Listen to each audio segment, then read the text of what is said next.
4 Esdras, parte 2. Capítulo 5. Agora, a respeito dos sinais. Eis que vem dias em que aqueles que moram na terra serão acometidos de grande terror, e o caminho da verdade será escondido, e a terra estéril em fé. E a injustiça aumentará além daquilo que vês e além do que ouviste sobre os tempos antigos. E a terra que agora vês governando será devastada e inexplorada, e aos homens a verão desolada. E se o Altíssimo permitir que vivas, tu haverás lançado em confusão depois do terceiro período, e o sol repentinamente brilhará à noite e a lua durante o dia. Sangue gotejará da madeira, e a pedra fará ouvir sua voz. Os povos ficarão conturbados, e as estrelas cairão. E reinará aquele que os habitantes da terra não esperam, e os pássaros fugirão juntos. E o mar de Sodoma produzirá peixes, e aquele a quem muitos não conhecem fará sua voz ser ouvida à noite, e todos ouvirão a sua voz. Também haverá causa em muitos lugares, e fogo surgirá com frequência. E os animais selvagens vaguearão a esmo longe de seus abrigos, e mulheres menstruadas produzirão monstros.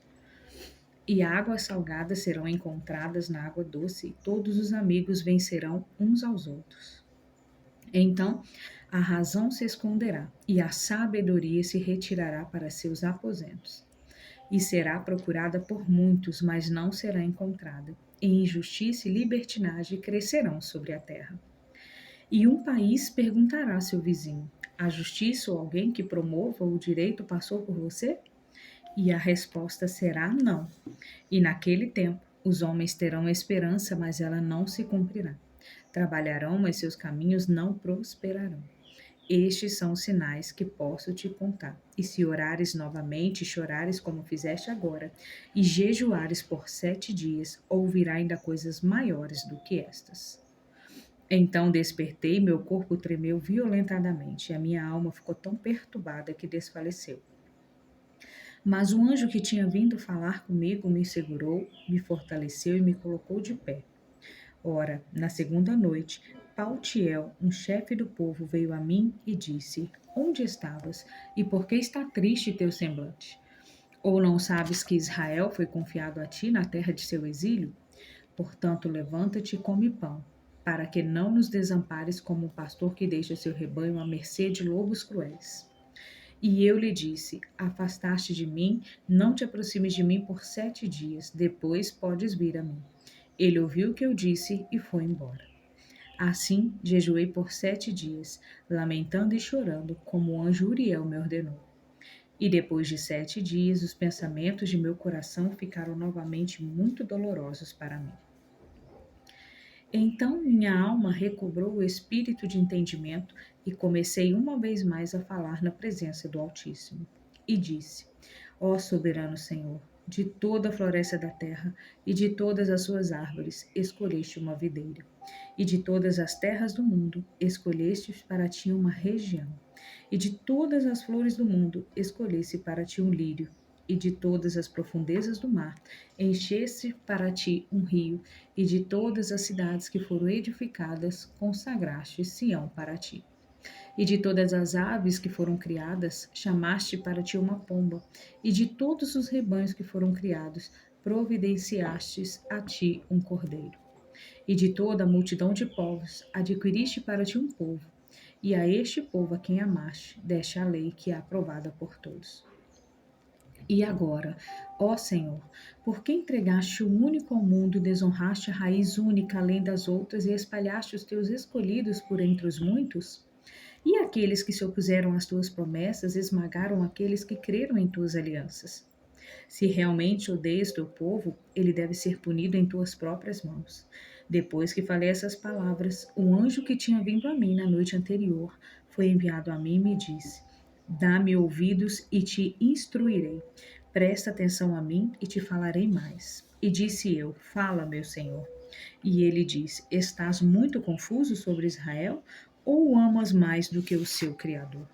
E eu disse: Não, meu Senhor, falei por causa da minha dor, pois continuamente sofro agonias de coração, enquanto me esforço para entender o caminho do Altíssimo e compreender parte de sua decisão. E ele me disse: Não podes. Perguntei: Por que, meu senhor? Por que então eu nasci? Ou por que o ventre de minha mãe não foi meu túmulo, para que não viste a labuta de Jacó e a exaustão do povo de Israel? Ele me disse: Conta para mim aqueles que ainda não vieram, e ajunta para mim as gotas de chuva espalhadas, e faz as flores murchas florescerem de novo para mim. Abre para mim as câmaras fechadas e produz para mim os ventos presos nela, ou mostra-me o retrato de uma voz. Então te explicarei a labuta que não entendes. Então disse eu: Ó soberano Senhor, quem é capaz de saber estas coisas senão aquele cuja morada não é com os homens? Quanto a mim, não tenho sabedoria. E como posso falar a respeito das coisas que me perguntastes? Ele me diz: Assim como não podes sequer uma das coisas mencionadas, também não podes desvendar meu julgamento ou o objetivo do amor que prometi ao meu povo. E disse mais, e disse eu: Mas vê, ó Senhor, fala daqueles que estarão vivos no fim, mas o que será daqueles que vieram antes de nós, ou daqueles que vêm depois de nós? Ele disse: Compararei meu julgamento com o círculo. Assim como para aqueles que estão por último não há atraso, assim também para aqueles que vêm primeiro não há pressa. Então perguntei: Por acaso não poderias ter criado a um só tempo aqueles que foram, os que são e os que serão, de modo que pudesses morar teu juízo a quanto antes? Ele respondeu: A criação não pode ter mais pressa que o Criador, e o mundo não pode comportar ao mesmo tempo os que foram criados nele. E disse eu: Como disseste ao teu servo que certamente dará vidas a um só tempo à tua criação? Se, portanto, todas as criaturas viverão a um só tempo, e a criação a susterá, ela pode agora suster todos a um só tempo? Ele me disse: Pergunta ao ventre de uma mulher: Se tens 10 filhos, por que geras um depois do outro? Pede-lhes para gerar todos ao mesmo tempo. E disse: É claro que ele só pode gerar um de cada vez. Ele me disse: Assim também fiz o ventre da terra, para aqueles que de tempos em tempos são semeados nela. Pois assim como uma criança não gera e uma mulher idosa não pode mais gerar, assim também organizei o mundo que criei. Então perguntei: Como agora me deste a oportunidade, deixa-me falar contigo. Nossa mãe, de quem me falaste, ainda é jovem ou está se aproximando da idade avançada? Ele me respondeu: Pede a uma mulher que tenha filhos e ela te dirá. Dize-lhe, porque aquele que geraste recentemente não são como os que geraste antes, mas não menores, mas são melhores. Ela te responderá: Aqueles que nasceram no vigor da juventude são diferentes daqueles que nascerem durante a idade madura, quando o ventre está enfraquecendo. Portanto, também devias considerar que tu e teus contemporâneos são de menor estatura que os que vieram antes de vós, e os que virão depois serão menores que vós, como nascidos de uma mãe que já está madura e cuja força da juventude já está passando. E disse eu: Ó Senhor, eu te suplico, se achei favor aos teus olhos, mostra a teu servo através de quem visitas tua criação. Capítulo 6. E ele me disse: No início do círculo da terra, antes que os portais do mundo estivessem no lugar, e antes que soprassem os ventos reunidos, e antes que os trovões ribombassem, e antes que a luz brilhasse, e antes que o fundamento do paraíso fossem lançados, e antes que as belas flores fossem vistas, e antes que os poderes do movimento fossem estabelecidos, e antes que inumeráveis hostes de anjos fossem reunidas, e antes que as alturas do ar fossem estabelecidas, antes que as medidas do firmamento fossem feitas, e antes que os cabelos de Sião forem estabelecidos, e antes que os anos presentes fossem considerados, e antes que as imaginações daqueles que agora pecam fossem distanciadas, e antes que aqueles que ajuntam tesouros de fé fossem selados. Eu planejei estas coisas, e elas foram feitas por mim, e não por outro. Assim como o fim vem através de mim, e não de outro. Eu respondi: Qual será o divisor dos tempos? Ou quando será o fim da primeira era e o início da segunda? Ele me disse: De Abraão a Isaque, pois dele nasceram Jacó e Esaú, pois a mão de Jacó segurou o calcanhar de Esaú desde o início. Pois Esaú é o fim desta era, e Jacó é o início da era seguinte. Pois o início de um homem é a sua mão e o fim de um homem é seu calcanhar. Entre o calcanhar e a mão não procure nada, Esdras. Respondi, ó soberano Senhor, se encontrei favor aos teus olhos, mostra ao teu servo o fim de teus sinais que me mostraste em parte na noite passada. Ele me disse: Levanta-te e ouvirás uma voz cheia, ressoante. E se o lugar onde estiveres for muito abalado, enquanto a voz estiver falando, não te assustes, pois a palavra do fim e os fundamentos da terra entenderão, que a fala se refere a eles. Eles tremerão e se abalarão, pois sabem que seu fim será mudado. Quando ouvi isto, levantei-me e ouvi uma voz que falava, e seu som era como o som de muitas águas. E disse: Eis que os dias se aproximam, e acontecerá que, quando eu me aproximar para visitar os habitantes da terra, e quando requerer dos que praticam iniquidade a penalidade por sua iniquidade, e quando a humilhação de Sião estiver completa, e quando o selo for colocado sobre a era que está prestes a passar, então mostrarei estes sinais. Os livros serão abertos diante do firmamento, e todos serão vistos ao mesmo tempo. Crianças de 1 ano falarão com suas vozes, e mulheres grávidas terão filhos prematuros aos 3 e 4 meses, e eles viverão e dançarão. Lugares semeados repentinamente parecerão não semeados, e depósitos cheios repentinamente ficarão vazios. E a trombeta soará em alto som, e quando todos a ouvirem, ficarão repentinamente aterrorizados. Nesse tempo, amigos farão guerra contra amigos, como se fossem inimigos, e a terra e os que nela habitam ficarão aterrorizados, e as fontes ficarão secas, de modo que por 3 horas não fluirão. E acontecerá que todo aquele que permanecer depois de tudo que pronunciei a ti, será salvo e verá minha salvação e o fim de meu mundo. E verão os homens que foram arrebatados, que desde seu nascimento não provaram a morte. E o coração dos habitantes da terra será mudado e convertido em um espírito diferente. Pois o mal será destruído e a falsidade será extinta. A fidelidade florescerá e a corrupção será dominada, e a verdade, que durante muito tempo ficou sem fruto, será revelada. Enquanto ele falava comigo, eis que o lugar onde eu estava, pouco a pouco, começou a balançar para lá e para cá. E ele me disse: Vim mostrar-te estas coisas esta noite. Se, portanto, orares e jejuares novamente por 7 dias, novamente te declararei coisas maiores que estas. Porque tua voz certamente foi ouvida pelo Altíssimo, pois o Poderoso viu tua retidão e também observou a pureza que mantiveste desde tua mocidade. Por isso, ele me enviou para te mostrar todas essas coisas e te dizer: crê e não teme. Não sejas ligeiro para ter pensamento vãos a respeito dos tempos antigos, para que não te precipites a respeito dos últimos tempos. Ora, depois disso, chorei novamente e jejuei 7 dias como antes, para completar as 3 semanas como tinha sido informado. E na 8ª noite, meu coração novamente ficou perturbado dentro de mim. Comecei a falar na presença do Altíssimo. Pois meu espírito foi grandemente estimulado e minha alma ficou angustiada. Disse eu: ó Senhor, falaste no início da criação, e disseste no primeiro dia: façam-se os céus e a terra, e a tua palavra realizou a obra. Então o espírito estava pairando e as trevas e silenciava abrangiam tudo. O som da voz humana ainda se ouvia ali. Então ordenaste que um raio de luz fosse gerado de teus tesouros, para que tuas obras aparecessem. Novamente, no 2º dia, criaste o espírito do firmamento, e lhe ordenaste dividir as águas, que uma parte fosse para cima e a outra permanecesse embaixo. No 3º dia, ordenaste que as águas se reunissem na 7ª parte da terra. 6 partes conservaste secas, para que fossem plantadas e cultivadas e fossem úteis diante de ti. Tua palavra foi dita e imediatamente a obra foi feita. Pois imediatamente foram produzidos frutos em abundância sem fim e de variados sabores, bem como flores de cores inimitáveis e odores de fragrâncias expressivas.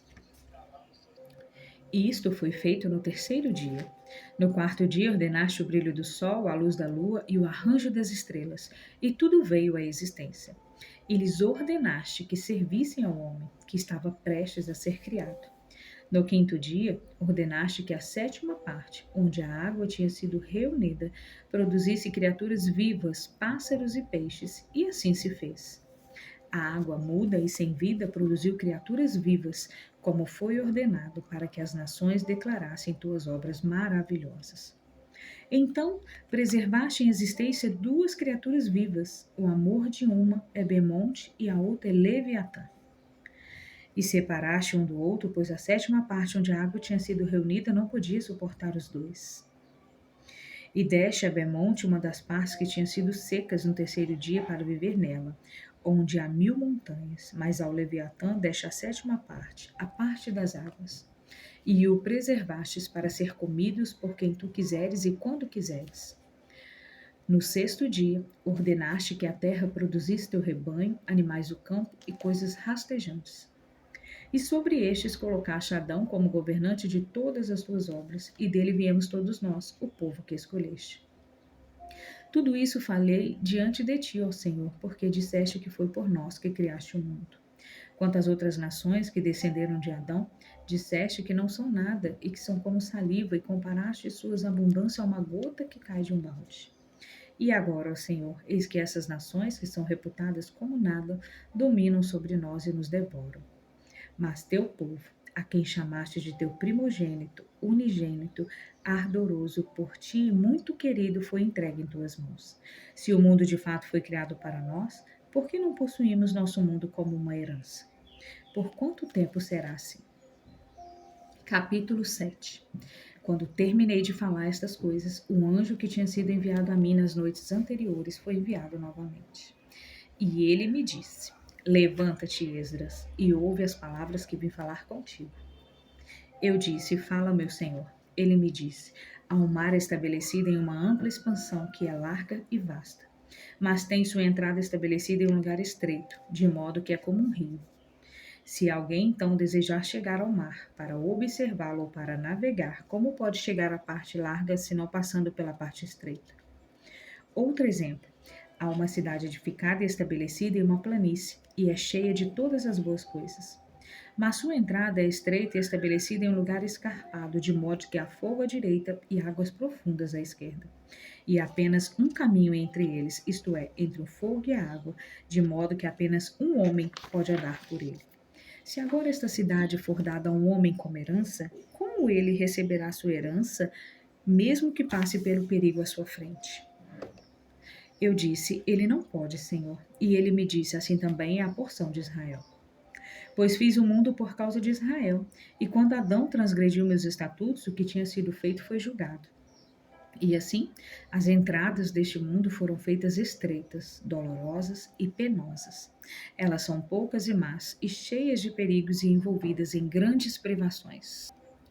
Mas as entradas do mundo maior são amplas e seguras, e realmente produzem o fruto da imortalidade. Por isso, a menos que os vivos passem por experiências difíceis e vãs, nunca receberão as coisas que estão reservadas para eles. Mas por que te perturbas vendo que vais perecer? E por que estás comovido vendo que és mortal? E por que não consideraste em tua mente o que virá em vez do que há agora no presente? Então respondi: Ó soberano Senhor, eis que ordenaste em tua lei que o justo herdará estas coisas, mas o ímpio perecerá. O justo, portanto, pode enfrentar circunstâncias difíceis enquanto espera pelas mais fáceis, mas os que agiram impiamente enfrentaram as circunstâncias difíceis e não verão as mais fáceis. E ele me disse: Não és um juiz melhor do que Deus, nem mais sábio que o Altíssimo. Muitos que agora estão vivos perecerão por negligenciarem a lei de Deus, que foi colocada diante deles. Pois ordenou estritamente àqueles que vêm ao mundo, quando vêm, o que devem fazer para viver e o que devem observar para evitar punição. Contudo, não foram obedientes e falaram contra ele, maquinaram para si pensamentos vãos e propuseram a si mesmo fraudes ímpias. Até mesmo declararam que o Altíssimo não existe e ignoraram seus caminhos. Zombaram de sua lei e negaram suas alianças. Foram infiéis aos seus estatutos e não realizaram suas obras. Portanto, Esdras, coisas vazias são para os vazios, e coisas cheias são para os cheios. Pois virá o tempo em que os sinais que prenunciei acontecerão para que a cidade que agora não é vista apareça, e a terra que agora está oculta seja revelada. e todo aquele que foi liberto dos males que prenunciei verá minhas maravilhas. Pois meu filho, o Messias, será revelado com aqueles que estão com ele, e aqueles que permanecerem se regozijarão por 400 anos. E depois destes anos, meu filho, o Messias, morrerá, bem como todos que tiverem fôlego humano. E o mundo retornará ao silêncio primeiro por 7 dias, como foi no princípio, para que ninguém seja deixado. E depois de 7 dias, o mundo que ainda não despertou acordará, e aquilo que é corruptível perecerá. E a terra entregará os que dormem nela, e o pó àqueles que habitam silenciosamente nele. E as câmaras entregarão as almas que se comprometeram com elas. E o Altíssimo será revelado no trono de juízo, e a compaixão desaparecerá, e a paciência se retirará. Somente o juízo permanecerá, a verdade se sustentará, e a fidelidade ficará mais forte. E a recompensa se seguirá e será manifesta. Os atos de justiça despertarão, e os atos de injustiça não dormirão. Então o abismo de tormento aparecerá e se oporá ao lugar de descanso. E a fornalha do inferno será revelada e se oporá ao paraíso de prazeres. Então o Altíssimo dirá às nações que se levantarão dos mortos: olhai agora e entendei a quem negastes, a quem não servistes, cujos mandamentos desprezastes. Olhai deste lado e daquele. Aqui há prazer e descanso, e ali fogo e tormentos. Assim ele falará às nações do dia do juízo. Um dia que não terá sol, nem lua, nem estrelas, nem nuvens, nem trovão, nem relâmpago, nem vento, água ou ar, nem trevas, nem noite, nem manhã, nem verão, nem primavera, nem calor, nem inverno, nem geada, nem frio, nem granizo, nem chuva, nem orvalho. Nem noite, nem alvorada, nem brilho, mas apenas o esplendor da glória do Altíssimo, pelo qual todos o verão que foi determinado para eles. Por isso durará por cerca de 7 anos. Este é o meu julgamento e esta é a sua ordem prescrita, e somente a ti mostrei estas coisas. Eu respondi: ó soberano Senhor, eu disse antes e digo agora: benditos são os que estão vivos e cumprem teus mandamentos. Mas e aqueles pelos quais orei? Pois quem há entre os vivos que não pecaram, ou entre os homens quem não transgrediu tua aliança? E agora vejo que o mundo vindouro trará prazer a poucos, mas tormentos a muitos. Pois um coração mau se desenvolveu em nós e nos alienou de Deus, e nos inseriu na corrupção e nos caminhos da morte, e nos mostrou os caminhos da perdição, e nos removeu da vida. E isto não apenas uns poucos de nós, mas quase todos que foram criados. Ele respondeu: ouve-me, Esdras, e te instruirei, e te admoestarei novamente. Por esta razão o Altíssimo fez não um mundo, mas dois. Pois considerando que dissestes que os justos não são muitos, mas poucos, enquanto os ímpios abundam, houve a explicação para isso. Se tivesses apenas algumas pedras preciosas, tu as adicionarias ao chumbo ou à cerâmica? Eu disse: Senhor, como pode ser isso? E ele me disse: não somente isso, mas pergunta à terra, e ela atenderá. Submete-te a ela, e ela declarará. Dize-lhe: produze ouro, prata, bronze e também ferro, chumbo e cerâmica. Mas a prata é mais abundante que o ouro e o bronze, mais que a prata e o ferro, mais que o bronze, e o chumbo mais que o ferro, e a cerâmica mais que o chumbo. Julga, portanto, que coisas são mais preciosas e desejáveis, as que são abundantes ou as que são raras? Eu disse: ó soberano Senhor, o que é abundante é de menor valor, mas o que é mais raro é mais precioso. Ele respondeu: pesa dentro de ti o que pensastes, pois quem tem o que é difícil obter se alegra mais do que quem tem o que é abundante. Assim também será o juízo que prometi. Pois me alegrarei sobre os poucos que serão salvos, pois foram eles que fizeram minha glória prevalecer agora, e por meio deles meu nome agora foi honrado. E não me afligirei pela multidão que perece, pois são eles que agora são como uma névoa e semelhante a uma chama e fumaça. Foram colocados sobre o fogo e queimaram, são extintos. E eu respondi: ó terra, o que produziste se a mente é feita do pó como as outras coisas criadas? Pois teria sido melhor se o próprio pó não tivesse nascido, para que a mente não tivesse sido feita dele. Mas agora a mente cresce conosco, e portanto somos atormentados, porque perecemos e sabemos disso. que a raça humana lamente, mas as bestas do campo se alegrem. Que todos que nasceram lamentem mais que os animais dos quatro patas e os rebanhos se alegrem. Pois é muito melhor para eles do que para nós, pois não aguardam julgamento, nem conhecem nenhum tormento ou salvação prometida a eles depois da morte. Pois qual é o proveito de sermos preservados vivos, mas cruelmente atormentados? Pois todos que nasceram estão envolvidos em iniquidades e cheios de pecados e carregados de transgressões. E se não entrarmos em juízo depois da morte, talvez seja melhor para nós. Ele respondeu: Quando o Altíssimo fez o mundo, e Adão, e todos os que vieram depois dele, ele primeiro preparou o julgamento e tudo o que pertence a ele. E agora entendes por tuas próprias palavras, pois disseste que a mente se desenvolve dentro de nós. Por esta razão, portanto, aqueles que habitam na terra serão atormentados, porque, embora saibam que cometeram iniquidade, e embora tenham recebido os mandamentos, não os guardaram. Embora tenham obtido a lei, lidaram com infidelidade com o que receberam. O que então terão a dizer no juízo? Ou como responderão nos últimos tempos?